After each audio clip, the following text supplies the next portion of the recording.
all masters. I convey my palms to. Excuse me. Yes, madam. Yes, madam. Madam, let madam Yeah. continue. I will Shall I speak later. complete? Yes, please. If your Sorry, network is sorry. good, you can go ahead, madam. Let madam No, complete. I'll complete. It's only 1 minute. Yes, Please. okay, madam. Yeah. No. Number 4, taking too much of salt. Number 5, eating too much animal protein. Number 6, not eating enough. Number 7, prolonged or abusive painkiller and other drug use. Number 8, exposure to dyes commonly used in radiology. Drinking too much alcohol. Number 10, not resting enough. Thank you, Mahavatar, for giving me an opportunity to speak. And at the same time, I'm sorry, there was a net issue. I mean, Thank you, tower madam. problem. Yes, thank you very much, madam. Yes. Thank you. Yes, sir. Pajaniappan, sir. Go ahead, sir. Namaskaram, all masters. Good evening, all masters. First, I extend my pranams to Ascended Master Mahavatar Babaji. My pranams to Grandmaster Brahma Rishi Dr. Batriji sir. My pranams to Grandmaster Dr. Ranganathan sir. My pranams to all masters and friends. My pranams to universe. Today, in this special program, I would speak about peace, general topic peace, and something about meditation, etc. Ways to achieve social peace, then ways to achieve internal peace, etc. See, first, let me talk that remember, no one is born with hatred in their hearts because we are all children of a creator who embodies love and peace. Deep down, we all know this. From war zones to living rooms, violence surrounds us, and this normalization demands urgent reflection before it defines our future completely. Definition of peace. Peace is a state of tranquility, calmness, and harmony characterized by the absence of conflict, violence, or disturbance. It can be both external, behavior of nations, groups, or individuals, and internal within ourselves. Peace is often associated with concepts such as justice, fairness, and well being of all. Now, I will tell about internal peace.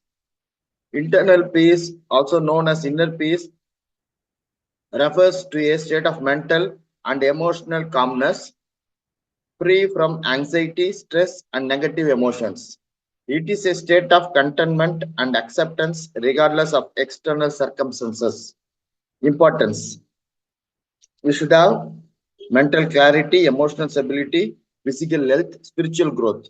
That is, sorry, sir, some disturbance. I will continue. Importance of internal peace, mental clarity is the mental clarity reduces stress and enhances focus and decision making. Number two is emotional stability. It promotes resilience, passions, and emotional control. Number three is physical health. The internal peace lowers blood pressure, reduces risk of chronic diseases, and improves sleep. Number four is spiritual growth. The internal peace fosters self-awareness and a deeper sense of purpose. Now I will narrate ways to achieve internal peace. But the ways to achieve internal peace are mindfulness and meditation, acceptance and letting go, positive self-talk, gratitude practice, disconnect and unwind, forgiveness, journaling. That is, number one, mindfulness and meditation. We have to practice daily meditation to center the mind and reduce mental clutter. We will follow Anapanasati meditation techniques. Number two is acceptance and letting go to achieve the internal peace. Accept the situations that we cannot control and release past grievances. Number three, positive self-talk. We have to replace negative thoughts with affirmations and constructive self-dialogue. Number four is gratitude practice. That is, we have to practice gratitude and reflect on what you are thankful for to shift focus away from stressors. Number five is disconnect and unwind. We have to spend time in nature, practice digital detox, or engage in hobbies. Number six is forgiveness. That is, we have to let go of grudges and resentment which consume mental energy. And number seven is journaling. That is, we have to write down thoughts and feelings to gain clarity and emotional release. Now I will go for the next part, social peace. Social peace refers to a state of harmony and non-conflict within and between groups and communities and nations. It involves absence of violence, injustice, and social discord. The importance of social peace are economic development, social cohesion, political stability, human rights. That is economic development. Number one is economic development. That is, peaceful societies attract investments and encourage trade. Number two is social cohesion, that reduces crime rates and fosters unity and cooperation. Number three is political stability, which minimizes conflicts, uprisings, and political instability. Number four is human rights, that is, which promotes equality, justice, and protection of the fundamental rights. So, next I will narrate the ways to achieve social peace. Social peace can be achieved by education and awareness, community building, equitable policies, meditation and negotiation, social programs, environmental sustainability, and international cooperation. Once I will narrate in detail the ways to achieve the social peace. Number one is education and awareness. Promote confide resolution, empathy, and cultural sensitivity in schools and workplaces. Way to achieve social peace by community building is by to engage in dialogue, workshops, and joint projects that foster unity. By equitable practice policies, that number three, that is to implement laws that protect minority rights and promote social justice. Number four is mediation and negotiation. Mediation and negotiation to resolve disputes through peaceful dialogue and compromise. Social programs to support initiatives that address poverty, inequality, and unemployment. Environmental sustainability. Number six, to reduce completion over resources by promoting sustainable practices. And number seven, international cooperation. We have to strengthen the diplomatic ties, treaties, and humanitarian efforts. Lastly, we can achieve peace through dharma.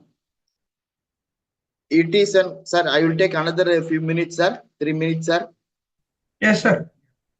See, we can achieve peace through dharma. It is an undeniable fact that today we are living in a world where violence has become our culture. In fact, it feels like violence is woven into the very fabric of our lives. Whether it is the devastating wars we read about, the shocking incidents on our city streets, or even the suitable aggression happening behind closed doors, it's almost everywhere. When we look back into history, it is hard not to notice the constant presence of violence. Empires have risen and fallen, crusades have been waged, and resolutions have reshaped societies all through conflict. But all the moments of peace we have had, which feels like violence, has left a deeper mark on humanity than any peaceful era even could be there. One of the major reasons why violence has become so deeply embedded in human psyche is that on one hand, we denounce it, but on the other hand, we condone or even justify it. Just see the kind of films we watch, serials we watch in the television, the games our kids play, or the news stories we consume the whole day. It is harming our mind and soul.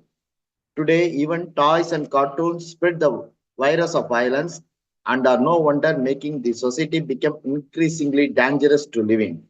It is a known fact that today violence has become the means to seek political and social justice. Men kill men in the name of Almighty, and these killings are then justified as dharma by the custodians of religion when it is proclaimed for a righteous purpose. Amidst all this, a question that comes up is, can we really stand and even justify such gruesome violence in a civilized society, or can violence ever root out adharma, unrighteousness? In order to conquer adharma, we need to first understand the true dharma of the self. Dharma, in the true sense, simply means living by external spiritual values such as peace and love. When we share love and goodwill with others, it is bound to stir up similar feelings in that person. On the contrary, when we hate and harm others, it is bound to spark of ill will in them. The world that God created for us was completely non-violent and harmonious, where no evil existed. Goodness exists eternally. It is when we begin to lose touch with our real values that we are enslaved by negative tendencies. We all must realize that good or evil are the traits of the human soul. In our life, one must never think that if someone avenges a wrong by doing wrong in turn, he or she will not suffer. The truth is that both persons will have to pay for their respective wrong actions by undergoing some suffering, because any act done which ill will towards others is violence and is bound to bring sorrow for the doer. Hence, a person may escape the loss of land, but karma will catch up with him sooner or later for sure. Hence, one should be very clear on this issue that wars and calamities are not the curse of Almighty, but the results of our own actions and wrongdoings. And until we accept that, nothing is going to change. True peace can't be forced from the outside. It has to come from within. And for that, we need to cleanse our minds of hatred and the desire of revenge. It is only when we deal with these inner battles that we can hope to change the world outside. We have to remember it is up to us whether we choose a future where fear and hatred continues to dictate our lives or reclaim the peace that is our birthright. So peace is not the highest goal in life, it is the most fundamental requirement. So I this much I conclude my speech, sir, on the topic peace. I thank Mahavatar Foundation. I thank Master Thiru Mr. Lokesh sir for having given me this opportunity. Though I couldn't prepare a long discussion, in short time I could convey this much to our friends and masters. Thank you, masters.